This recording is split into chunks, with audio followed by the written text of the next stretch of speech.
Hello, Susan here, Susan Ross from the Birthright Training Academy. I wanted to share with you a story today about a 31-year-old woman called Sally, not her real name, who had a very happy pregnancy. It was a planned pregnancy. She enjoyed her pregnancy. She was healthy during pregnancy. Now, Sally was a typical young pregnant woman who wanted to do the very best for her baby, and she ate a healthy diet. She stopped drinking alcohol. Sally did prenatal classes at the hospital. Sally read books. She and her partner changed their diet and ate lots of fresh vegetables, lots of fruit, all the good things. She got her iron supplements organised. Sally went to see a naturopath and took whatever the naturopath recommended. Sally also had chiropractic care during pregnancy from a chiropractor who knows about pregnancy, just to keep her body nice and aligned. She also had acupuncture. So acupuncture, a little bit of sciatica, but not really very much, and the acupuncture healed that beautifully. Sally was fully prepared for her beautiful birth. She was booked into a birth centre. Her and her husband felt well prepared as well. So they went into hospital, and Sally had been in labour at home for probably 2 days on and off. Sally didn't have a doula because her and her husband felt that they were okay just doing this on their own. Now, those of you who know me know that I would have something to say about that, because I think doulas are very, very important, but that's another story. So Sally had family members that offered to come in, and she said no. I also think that's a very good idea, say no to the family members. So on and off, labouring at home for a couple of days, and Sally had a lot of backache, but she felt calm and she was able to rest, and they would ease off for 2 or 3 or 4 hours, and then they'd start up again, and they were sort of all over the place. So after 2 days of this, she went into the birth centre. Now, Sally didn't want to have any vaginal examinations, but after 2 days, the midwife suggested that perhaps it would be a good idea to actually see what was going on, to see what was happening. So Sally was 1 centimetre dilated, which, as we know, doesn't really say very much, but it has a profound impact on women when you give them that diagnosis, I guess, for all intents and purposes. So 1 centimetre dilated. So Sally naturally felt very, very, very disappointed. She was really upset. Her husband was really tired and exhausted because he'd been up, down with her. So they were both really tired. The midwife said baby was fine, heartbeat was good, and suggested that they go home and just try and relax and get some sleep. So that was the end of 48 hours. So they went home. Same happened for another 24 hours. Sally was really, really, really exhausted. So she went back 24 hours later, and she was 2 centimetres dilated. And she said, I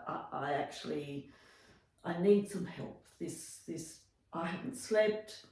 I'm feeling a lot of pain. I didn't expect to feel pain. I went to the classes. They said it wouldn't be painful necessarily. I'd read all the books. I can't do this anymore. This is a very, very, very common story, a very common scenario.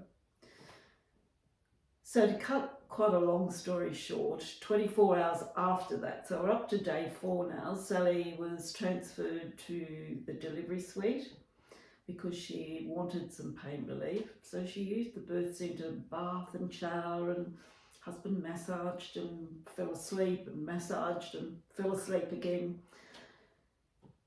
So when she arrived in the delivery suite, she requested an epidural. Now at this stage, she was 2 to 3 centimetres dilated. So she had the epidural, and I guess one of the really good things about an epidural, there are some good things about having an epidural, is when you're having a long and protracted labour like that, sometimes it's the only way of getting some rest and some sleep. So both her and her husband were able to have a sleep, and they did that for about 3 hours. Now that's huge in labour, a 3 hours solid sleep. And when she woke up, things were progressing. So sometimes what an epidural does also is because of the rest, it enables the body to actually relax deeply, and therefore if you've got a calm, relaxed body, able to dilate up quite quickly. So as you know, when you're having an epidural, you have a CTG monitor put on so that you can monitor baby's heart rate, because the drugs from an epidural can slow baby's heart rate down. So we need to keep a close eye on baby and how baby is reacting to this epidural. So at this stage, baby's heart rate was having some big dips, and the midwife was just a little bit concerned about this. So she changed Sally's position. Sally was getting really, really despondent. She was still about 4 centimetres, 4 to 5, this midwife said she was. So we're up to day 4, almost into day 5 after this. So they then augmented or induced, really augmented Sally's labour because she had started, but they gave her a syntocinon drip to see if we could just speed up those contractions, because that's what they are when you have syntocinon contractions. Make them stronger, make them more effective. So Sally then had another top up of the epidural because it was really wearing off, and she wanted it to wear off, but she still couldn't deal with the intensity of the pain. So the baby's dips were getting worse and worse. So what happened then, of course, is the obstetrician came in and said, you're still only 4 to 5 centimetres dilated. Baby does not look all that happy in there. You can see that this baby's heart rate is dipping, and I recommend a caesarean section. Floods of tears. Sally was in floods of tears. I don't want a caesarean section. I want to do this on my own. He said, look, I am not happy for you to go for any longer than this. I think baby needs to be born. Then her waters released and there was a lot of meconium. So that was the end of the discussion, of course. She was taken off for an emergency caesarean section. Now baby was a little bit compromised at birth and needed to go to the neonatal intensive care unit just to be monitored for a little while and have a little bit of oxygen and be warmed up. And Dad was able to go with baby while Mum stayed in the operating theatre, all alone, essentially. Of course, there was staff around, but that's still being all alone, really. And then breastfeeding took quite a bit of working out because baby was a bit sluggish at the breast. And, you know, this is the beginning of, once you have one medical intervention in labour, it does snowball. Very, very rarely do you have a situation where a mum in that situation has an epidural, that relaxes the body, and then mum is able to let the epidural wear off and get up and birth in whatever position she wants. That is rare for that to happen. So Sally contacted me probably, I think, about 4 or 5 weeks after her birth. She was feeling very, very flat. She was exhausted, she was tired, she was devastated, she was disappointed. Her big thing was, I don't understand why this happened. We did everything. You know, we changed our diet, and my husband stopped smoking, and we both stopped drinking, and I went to chiropractor and acupuncture and naturopathy, and I did all this stuff, took all these vitamins. I felt really well prepared. What is the one thing that Sally didn't address? What is the one part of her that she didn't address? Well, let me tell you what that was. It was her mind. Sally did not, she looked after herself physically, she looked after her baby physically,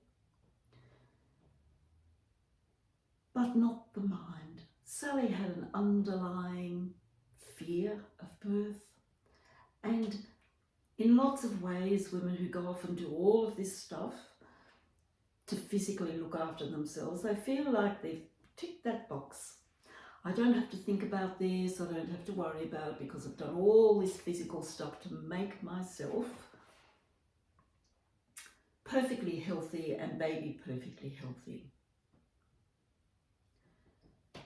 Unless you heal that mind, unless you heal the mind, ideally before you conceive, but certainly during pregnancy, unless you do that,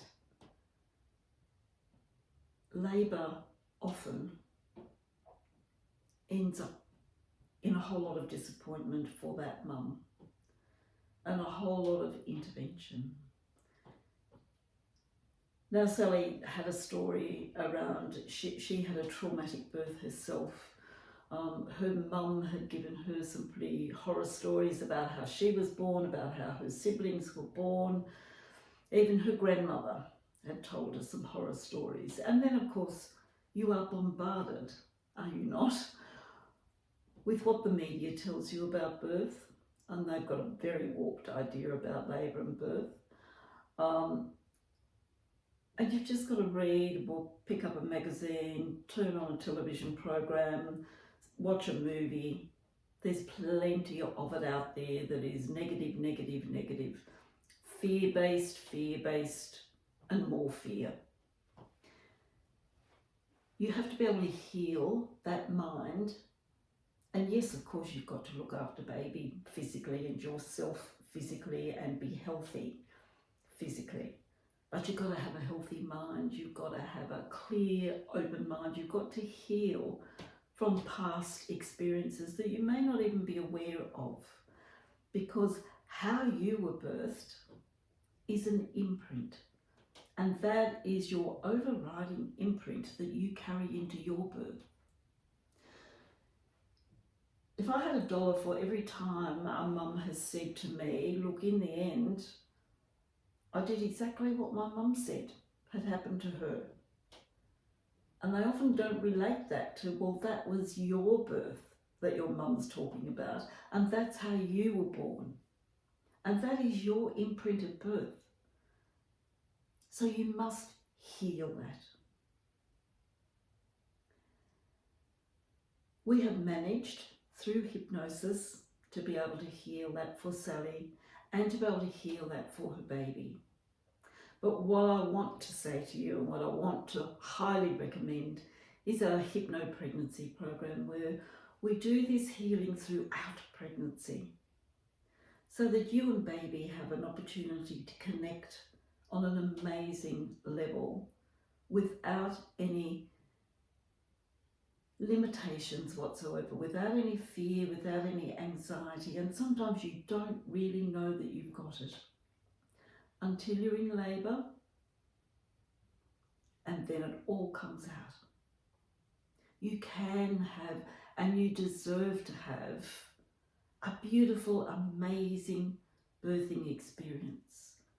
But the mind is the most important organ in birthing. If you want to click on our subscribe button, you'll get lots more information. And I look forward to seeing you on our next video chat. Bye.